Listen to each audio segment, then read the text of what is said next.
Players Cup veteran, as you put it, Joe, to be running in this tournament than the classic, the fine, the colossal Dragapult team.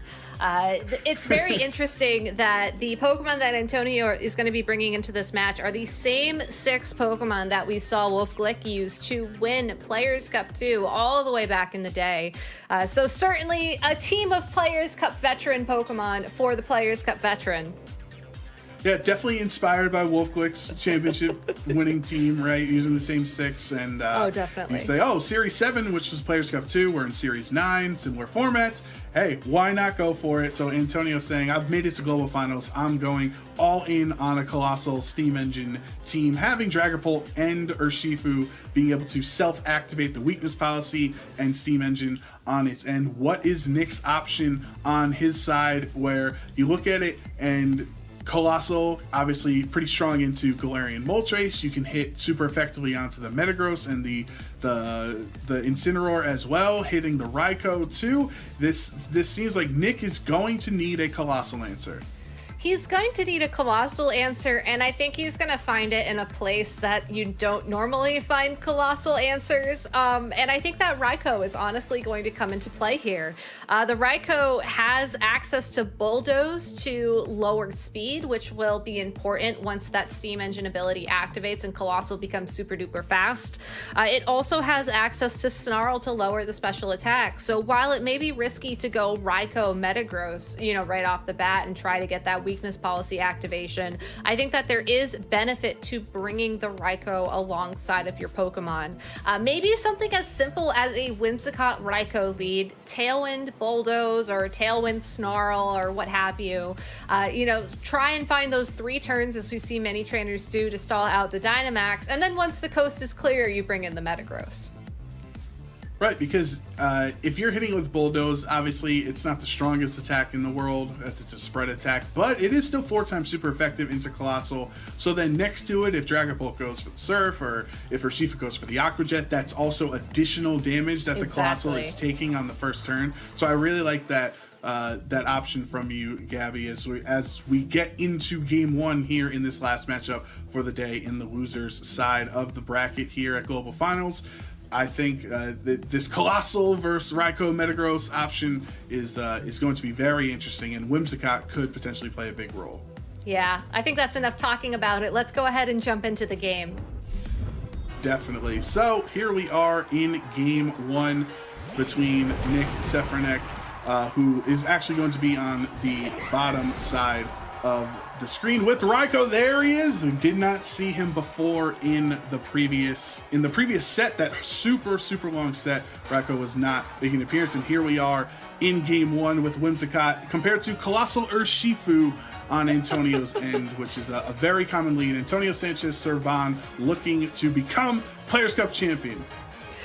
It's a champion team for a champion time, Joe. And what better to have a champion time in the losers side of the bracket, because you got to make those big plays. Otherwise, you could be going home. And what I love about the lead from Nick is that this is the perfect opportunity for Whimsicott to do what Whimsicott does best. Set up Tailwind, get knocked out by the Colossal. Yes, you do lose a Pokemon immediately, and yes, you do run this risk of having to play from that position moving forwards, but if Colossal does choose to Dynamax and get that Steam Engine ability activated, at least whatever's going to come in is going to deal way more, or it's going to be way faster. Well, a double switch from Antonio here on turn 1, so I don't think that's what we were expecting in this position. Instead, it will be Rillaboom and Incineroar on the field. The Intimidate not affecting Raikou, as it has Inner Focus as its ability, so it can't be intimidated, which would help with this Bulldoze damage since it is a physical attack on a usual special attacker. And there's no supportive Raikou here from Nick. This is a Dynamax out of this legendary beast. I am so excited right now. I was not expecting this turn to play out this way at all. Moonblast from Whimsicott into the Incineroar, a neutral hit, doing around 25% damage to it, and Max Lightning for Raikou towards Incineroar does not take it out, but it will bring it down to around 40% of its HP. And now that Max Lightning is up, it's going to do even more damage. That's hype. Like, I don't think there's any other way to describe this turn. When you look at Nick's team on paper, this is an open team sheet tournament, in case y'all have forgotten. You know, this Raikou is very defensive. You see Assault Vest, you see Bulldoze and Snarl. Yes, it does have access to Thunderbolt, but it doesn't jump out at you as the Pokemon that would go for Dynamax. But here we are, turn one, Nick deciding that Urshifu, he just wants to have none of it. You know, no Urshifu. Yes, maybe you get the Aqua Jet to connect with that Colossal, but you double into that spot with 2 super effective attacks and hope that it knocks out. Unfortunately for Nick, Antonio, maybe sensing the threat, decided to go for that double switch, but that's a very costly play. We'll have to see if he can recover. Fake Tears goes into Rillaboom, lowering its special defense. Won't matter this turn, as instead Raikou targets down Incineroar, and thanks to Electric Terrain boosting its damage, it's able to get the knockout it wasn't able to on the previous turn. Whimsicott wasting the Fake Tears on this turn now because Rillaboom using U-turn to switch out into either the Rillaboom or Colossal, effectively not mattering too much because potentially Rillaboom can just come back into the other slot the next turn. Rillaboom most likely switching out so that it will be able to remove the electric terrain, get grassy terrain up, and use grassy glide to deal damage. But still a very strong start from Nick. And even though Antonio has given himself options to get the Colossal and the Urshifu on the field side by side once again, not much has changed from that turn one. We have the benefit of knowing that the Raikou is going to Dynamax, and that when given the opportunity originally, Nick did double target the Urshifu on Antonio's side of the field, but I don't think there's too much Antonio can do in order to adapt knowing that play is coming. I think that if you switch in the Rillaboom, you run the risk of the Colossal just not getting the steam engine or the weakness policy that it wants to search for, and that's going to be a tough spot for Antonio to come back from. If Nick is able to get some good damage down onto the Rillaboom or the Colossal really, and find that other knockout, Antonio's going to be in a spot where a late game Colossal Dynamax is going to be difficult, and he just has to be cautious of that. Maybe you go for the Colossal Dynamax now and hope that something your opponent does will activate weakness policy. The Raikou does have Max Quake / Bulldoze available to it. Or maybe you just accept that you're not going to get that weakness policy, but you still need that damage output from something. Tapu Fini switching in here, setting up Misty Terrain. Also gets rid of the grassy terrain, right? That would be beneficial towards Rillaboom. No switch outs on Antonio's side. Colossal, it is time. Gigantamax Colossal for Antonio. Doesn't have a boost yet. Doesn't have either the Steam Engine boost or the Weakness Policy boost at this point.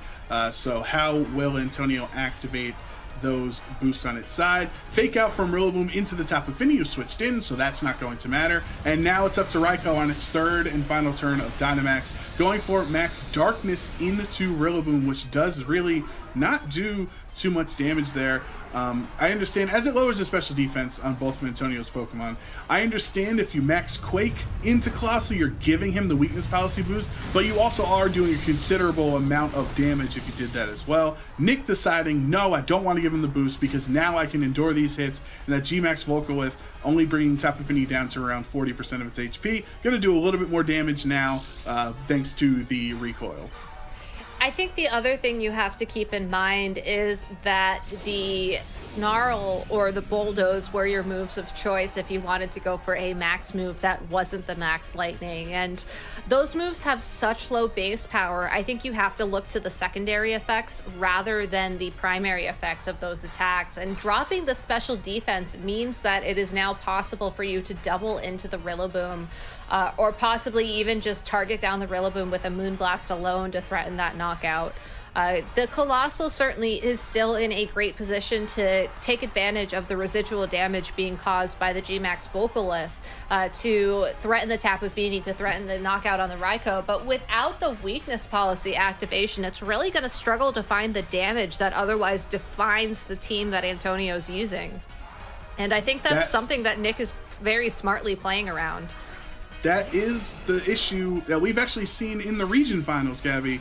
If you can't keep the weakness policy up, it's just as important as the steam engine boost. So Raikou going for Scald, because of course Raikou gets Scald and can hit it super effectively. That special defense drop makes a lot more sense now that you're going for Scald instead of the physical attacking Bulldoze.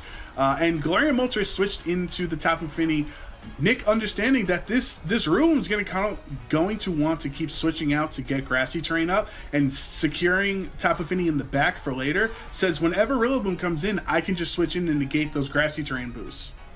The Scald use on the Raikou is interesting, though, because I don't think that Scald alone from a Raikou, I mean, correct me if I'm wrong, I haven't really sat down and acquainted myself with the Raikou in terms of a Scald user, but I don't think it would have done enough damage to knock out that Colossal, and that would have put Nick in a position where he would have given Antonio the weakness policy boost, given Antonio the steam engine boost. Like, that seemed like it could have been a very dangerous play if it wasn't for that Max Guard.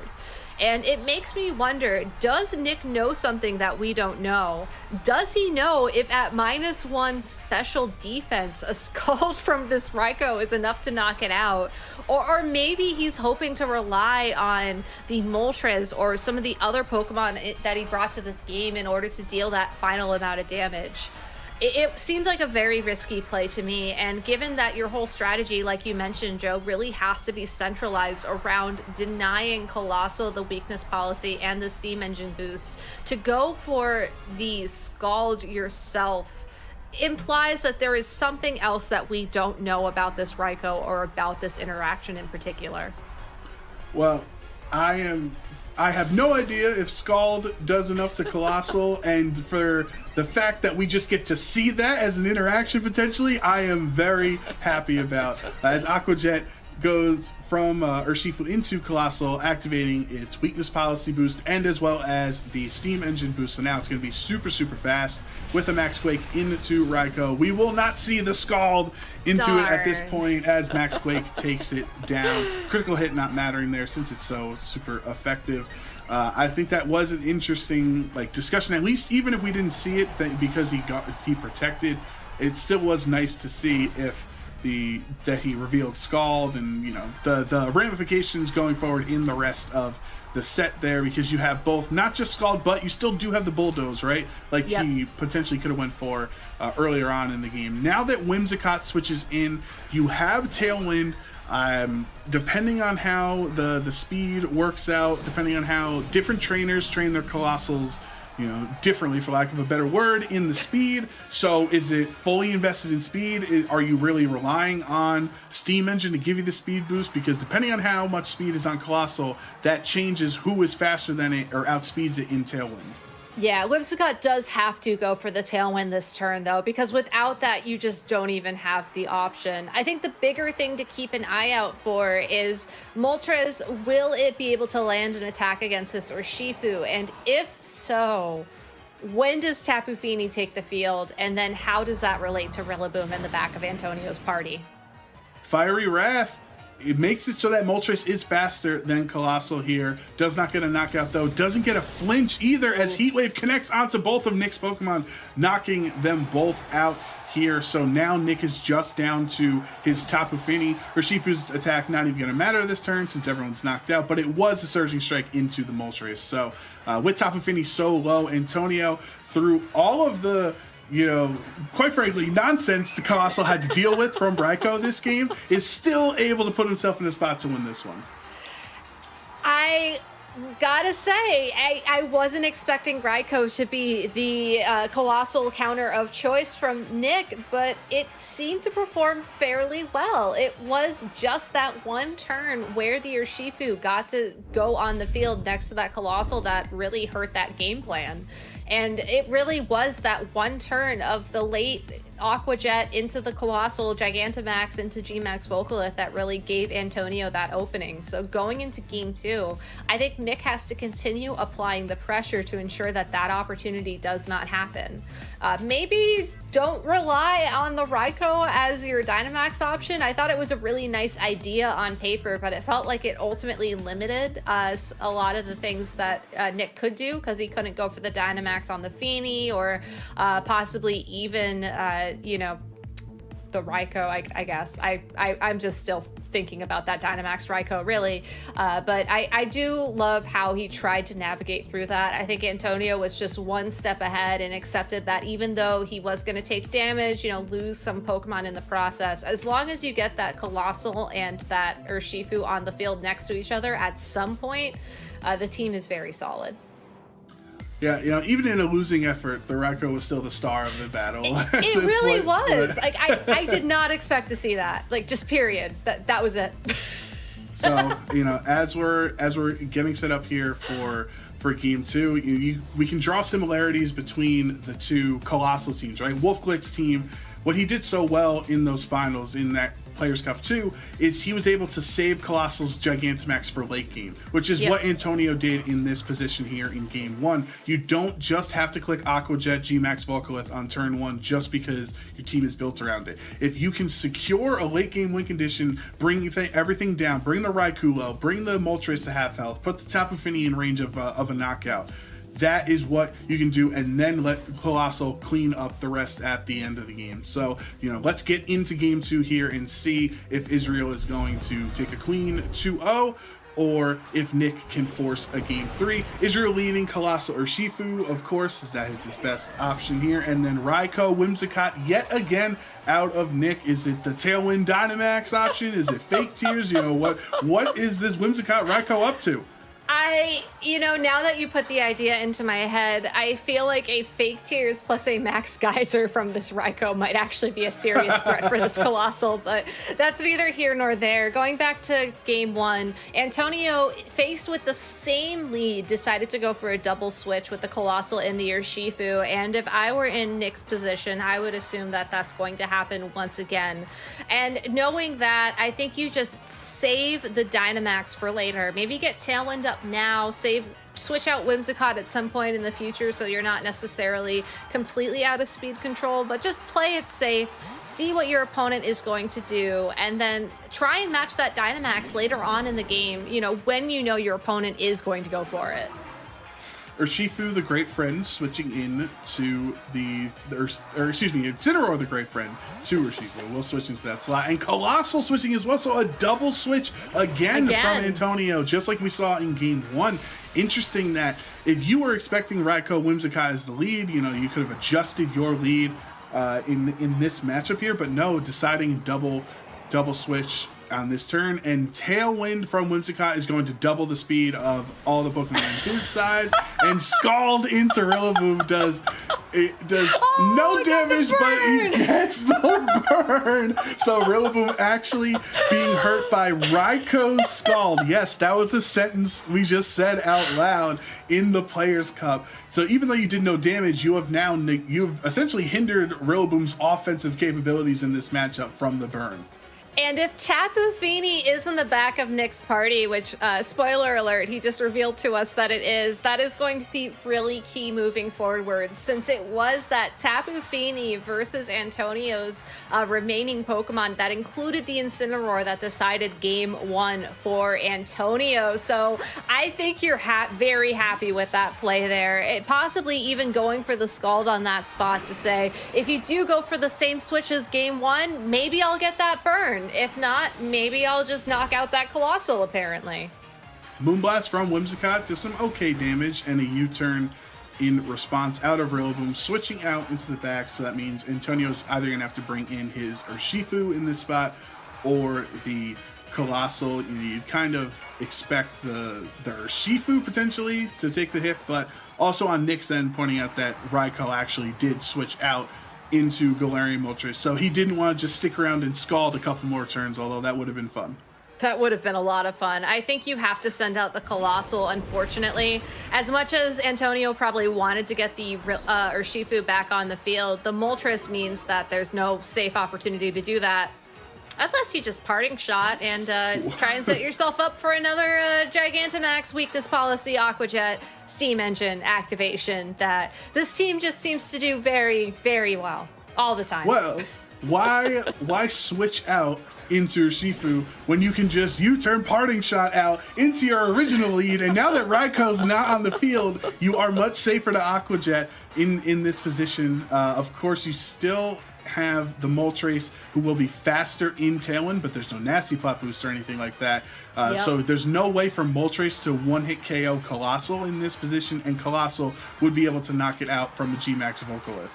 And then you also get that residual damage up as well. And seeing what Nick chose to go for this turn, I think puts us in a very precarious situation for both these trainers. I think we're going to see two Pokemon Dynamax, one technically Gigantamax, I guess. But I only think one of these Pokemon is going to be left standing in this turn. And that is going to be key, because once this Dynamax is up for the Moltres, for the Colossal, those Pokemon are going to be able to easily knock out whatever's left on the opposing side of the field. So this is the turn that will define the outcome of this game. And just as you predicted, Gabby, we do have two Dynamaxes, or technically one Gigantamax from Colossal alongside Dynamax from Galarian. Moltres in this position right now. Moltres is faster. If you go for a Max Darkness, that will not only do some solid damage, but lower the special defense of Colossal, so that next turn Raikou can switch in and go for a Scald. But Fake Tears really helps as well, helping this Moltres, lowering the special defense by 2 stages. No Aqua Jet. Now Max Darkness, no Aqua Jet. Colossal, oh, no Aqua Jet. Colossal actually is really, really low, like 30% of his HP low at this point. Another special defense drop, not like it matters since it's so low at this point. And close combat from Urshifu into Moltres, a neutral attack, lowering his defenses again. Doesn't even bring him down to half HP, but G-Max Volcolith is going to be able to take care of the rest. It's not a knockout at this point, but with the G-Max Volcolith residual damage, you know, the team surrounded by attacks, this is actually going to be pretty close because of the boost to your HP on Dynamax. Does Moltres go down to G-Max Volcolith?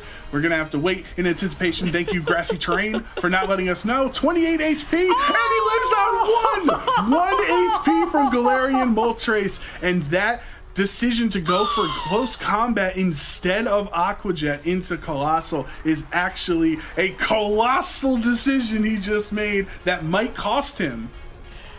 The Aqua Jet would have done enough damage to that Colossal to ensure that the Fake Tears plus the Max Darkness from that Moltres would have been a knockout onto the Colossal. So not only was that a fantastic call from Antonio, just missing that roll with the close combat and the G-Max Volcolith and the residual damage was so key in this match moving forwards. The Colossal will not have the opportunity to use its weakness policy at this point in time because it's taken so much damage, but after that crazy turn, I don't think it actually needs to.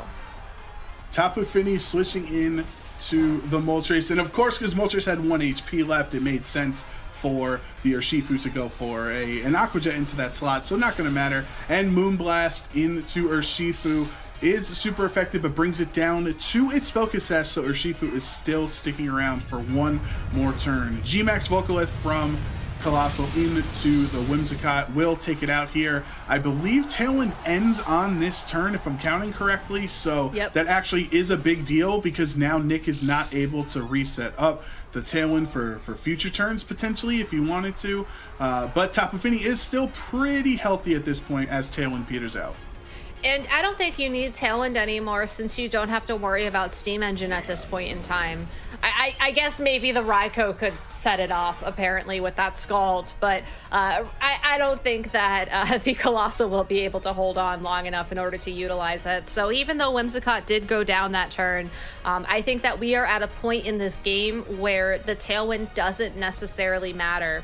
What does matter is the fact that Antonio still has the Rillaboom in the back, and the Rillaboom, even though it's burned, will be able to come in, will will be able to set up grassy terrain and will be able to use Grassy Glide at a higher priority tier to deal damage to Tapu Fini. So if Tapu Fini is able to, you know, take enough chip damage from the Colossal, from the Urshifu this turn somehow, then I think Antonio can find a win and can move on in this tournament. But until then, Nick is looking very confident, moving closer and closer to a game 3. Raikou with the Thunderbolt into Incineroar. If Rillaboom switched in, it would have been resisted, but instead it's neutral. And Nick, tempting fate with Muddy Water, actually does connect on both of them. Gets the crit on Colossal, knocking it out here. So that was a big play on the switching, because now Incineroar took a lot of HP from the Muddy Water, but he will be able to recover to about half of its HP thanks to the Citrus Berry on that turn. So there was 15% of the time. That was a risky play, Gabby. It was a risky play, but at the same time, I feel like almost a recognition that the Raikou would have been able to eventually handle the Colossal. I think it was honestly more risky because had the Colossal dodged that Muddy Water and had that Colossal gone for an attack into that Tapu Fini, we'd be looking at a completely different board state at this point in time. For what it's worth, you know, Colossal is one of those Pokemon that sometimes will run Solar Beam to have access to Max Overgrow in the Gigantamax form. This Colossal does not have this, so the most it could have gone for is a special defense boost off of a Max Quake or a, you know, just more damage off of that G-Max Vocalith. So, you know, definitely cutting things down to the wire, especially when you have to ask yourself exactly how many Grassy Glides does this burned Rillaboom need to pick up the knockout on Tapu Fini, but not the most uncomfortable Muddy Water in the world. Definitely. Well, I know I'm uncomfortable just watching this match. I can't even imagine what Nick is going through at this point, knowing any decisions can be the end of his Players' Cup run. A Scald from Raikou brings Incineroar down to very, very low, and Muddy Water connecting onto both of Antonio's Pokemon, so that will get rid of Incineroar. Does really no damage to Rillaboom, but there could be a potential accuracy drop that you play for in this spot. Doesn't get it. Instead, we will just U-turn from the Rillaboom into Raikou to get the 1 HP Urshifu back in this spot, and then Rillaboom into the other slot.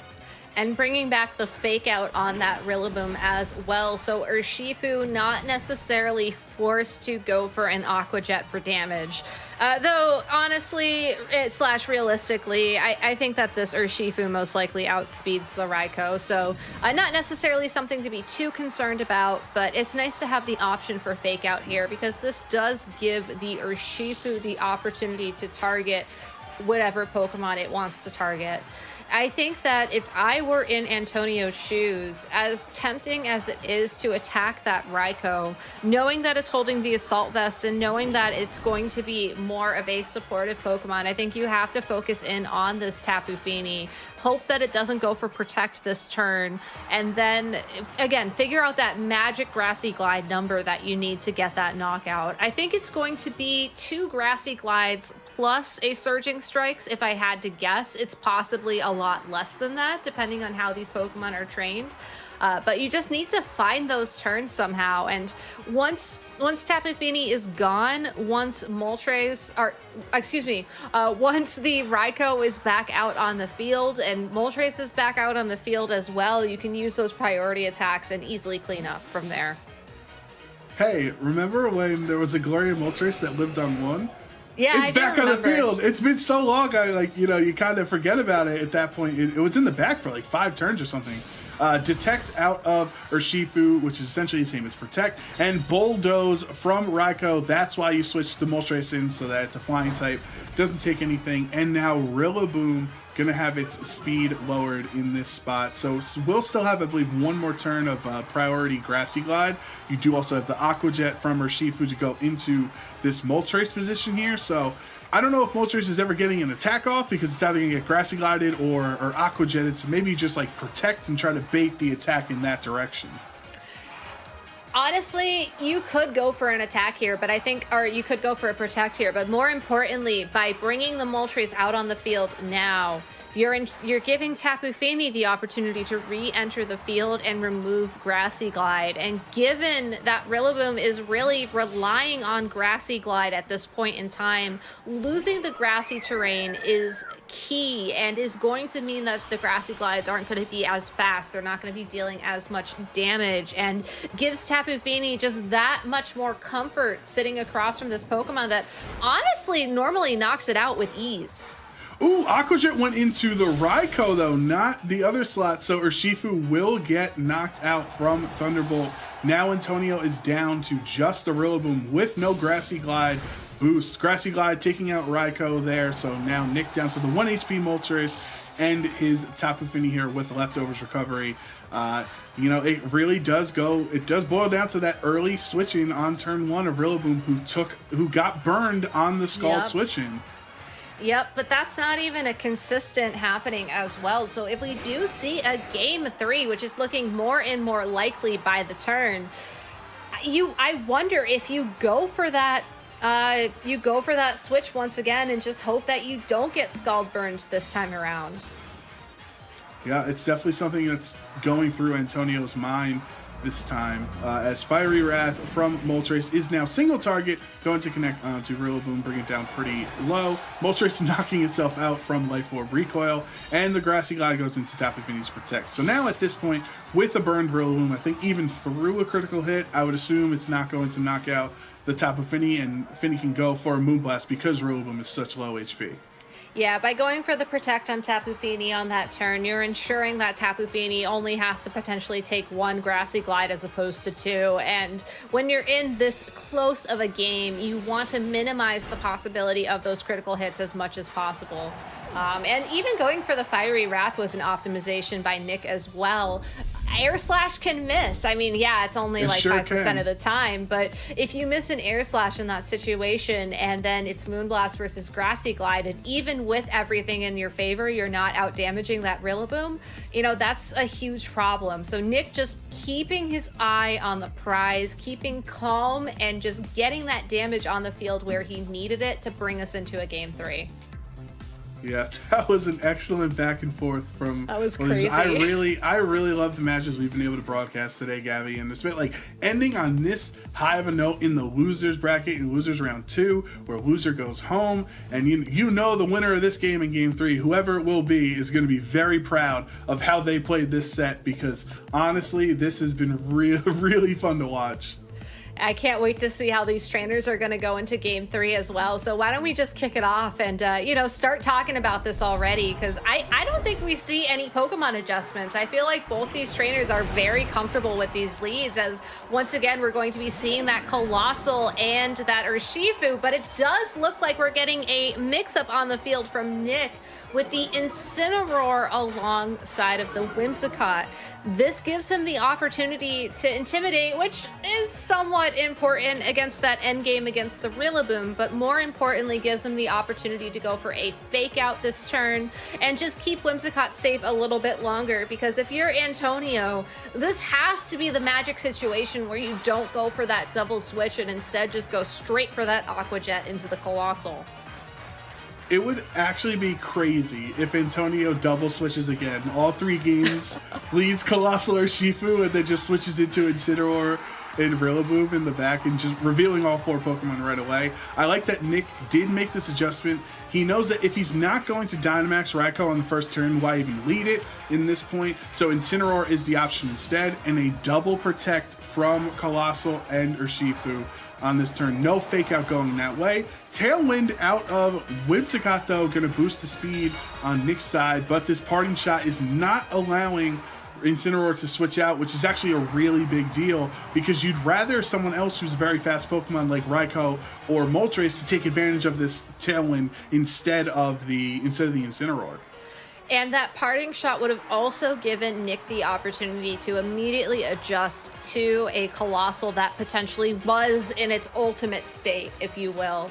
So I love the double protect play from Antonio because it's similar to the double switch plays in the sense that it denied Nick the board state that he was looking for. But unlike the previous games, he no longer has to switch around in order to get Colossal the opening it needs. He can just go for it right off the bat. And that is what Antonio will do, as it is now time in Game 3 for Gigantamax Colossal to hit the field. Going to double its HP. You assume there will be an Aqua Jet from Urshifu Rapid Strike to give the weakness policy boost, and there it is, as well as the Steam Engine boost, drastically improving its speed stat there. So it's now going to be one of the fastest Pokemon on the field. You get the weakness policy boost to its attack and special attack as well. You can G-Max Vocalith. To be honest, the slot doesn't even necessarily matter which slot you go for between Incineroar and Whimsicott. The Whimsicott's Moonblast does bring Urshifu down to its Focus Sash, just like we saw in the previous game where Urshifu was brought down to Sash, and G-Max Vocalith from Colossal, targeting the Incineroar for super effective damage, and there's no parting shot on this turn from Incineroar, as that is a clean one-hit knockout. But like the parting shot, at least in function a little bit, does give Nick the opportunity to pivot and bring in a Pokemon that is better suited to handle Colossal at its finest.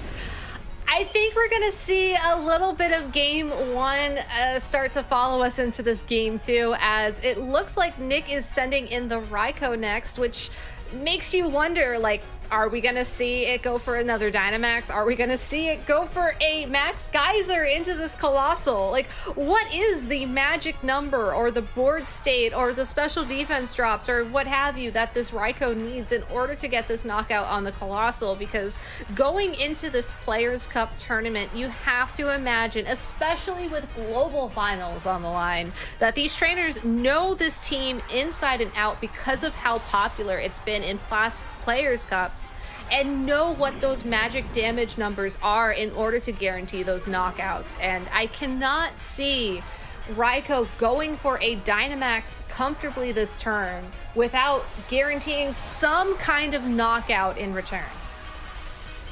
Well, what I'm thinking here is the Colossal is essentially pinned in this position.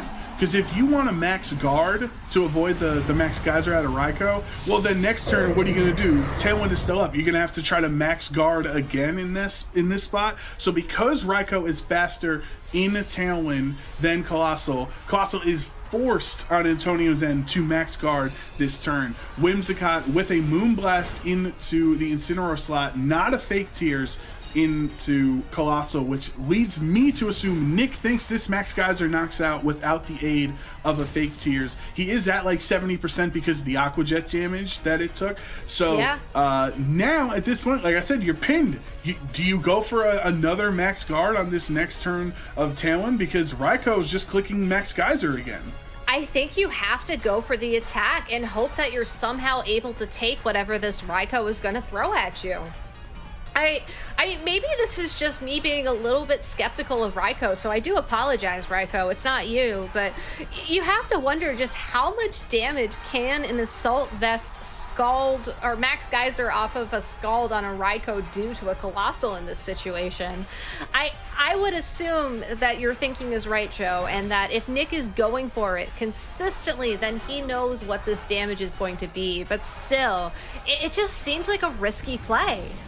Moonblast actually gets a special attack drop, which can be a big deal, and Max Geyser into Incineroar does not knock it out there, even though it's super effective. That will set up the rain for the following turn, though, so Incineroar will recover some HP thanks to the Citrus Berry, going up to around 40% of its HP back. But the Max Geyser didn't target Colossal, so Colossal gets a G-Max Vocalith off for free, essentially, knocking out Whimsicott in this position. So because of not targeting, now you got Parting Shotted as well from Incineroar, lowering your special attack and letting Incineroar switch out into something else on the Antonio's end. I guess I'm just having a difficult time following why you don't Max Geyser the Colossal for 4 times super effective damage. It already has the Steam Engine boost. I think that Nick judging by how much damage that the Geyser did to that Incineroar, I don't think it would have been a knockout on the Colossal. But that all being said, it almost... I think Antonio was expecting the Raikou to target the Incineroar there, because otherwise, by targeting the Whimsicott, yes, Whimsicott is using Tailwind, and yes, the Tailwind is the reason why the Pokemon on Nick's side of the field are faster than the Colossal, but really, otherwise, Whimsicott's not doing that much. Yes, there was that special attack drop off the Moonblast, but that's not something that's going to be necessarily consistent. So it almost feels like both these trainers didn't quite get what they were looking for out of that turn, with the missed knockout opportunity on the Incineroar from the Raikou and the G-Max Vocalith into the opposing Whimsicott. Going into this turn, I think Raikou has to target something and get the full mileage out of that attack, because it is going to be the last attack of Dynamax. And more importantly, I feel like Nick's offensive options for this game are slowly running out. Earth Power is super effective, but doesn't even do half to Raikou thanks to the Moonblast special attack drop. And here, this Max Geyser in the rain, we know it's taking out Colossal now. Definitely don't need to worry about it in this position. Colossal has done its job, though. It's put Antonio into a strong position here in Game 3 to try to win this game. Now that Raikou's Dynamax is over, those 3 turns are done. You still have some Vocalith residual damage at the end of each turn, but Antonio down to the Urshifu at the Focus Sash, and then the Incineroar. Incineroar, Urshifu, Rillaboom, Raikou, Moltres. Those are the only Pokemon left in this game, and the Raikou and the Moltres in particular are the only 2 Pokemon standing between Nick moving on in this tournament and Nick going home. The issue for Nick at this point in time is that even though he has Moltres, who's a fantastic attacker, available to him, you have to wonder if a fake out from this Incineroar plus like a knockoff from the Rillaboom, or otherwise some big damage from this Rillaboom, would be enough to knock the Moltres out from this point. Grassy Glide into Raikou. Raikou lives on 1 HP. Gonna Scald in the rain into Incineroar, and Incineroar survives. So Moltres flinches, but you still have Grassy Glide out of Rillaboom on the following turn. That was almost the survive of the century if Raikou was able to knock out Incineroar. Even still, like, Incineroar is within knockout range from a Fiery Wrath here, but that does put Moltres in a position where it is 1v2, this is such a tough spot to be in. Because Urshifu's at 1 HP in the back. It is, but a rain-boosted Aqua Jet is certainly going to hurt. Grassy Glide into Raikou, and that will be the end of that fun Pokemon we've seen in this set here. Now it is just down to Moltres. Fiery Wrath is able to take out Incineroar, but really does not do too much damage to Rillaboom here. So Moltres down to half of its HP. You got to count how many turns of grassy terrain are remaining. As Urshifu switches onto the field this turn, you do have Aqua Jet and Grassy Glide available at this point. So Nick is in a really difficult position with just the Moltres. He doesn't even attempt to stall out the rain, which I think would be the option that I would go for. I would assume that otherwise the Grassy Glide plus the Aqua Jet are going to do enough damage, but I don't think we're seeing an Aqua Jet. Instead, Surging Strikes, critical hits will secure the win for Antonio. Moltres goes down. Nick Sefranek had a great run here in the global finals, representing his region proudly. But it will be Antonio moving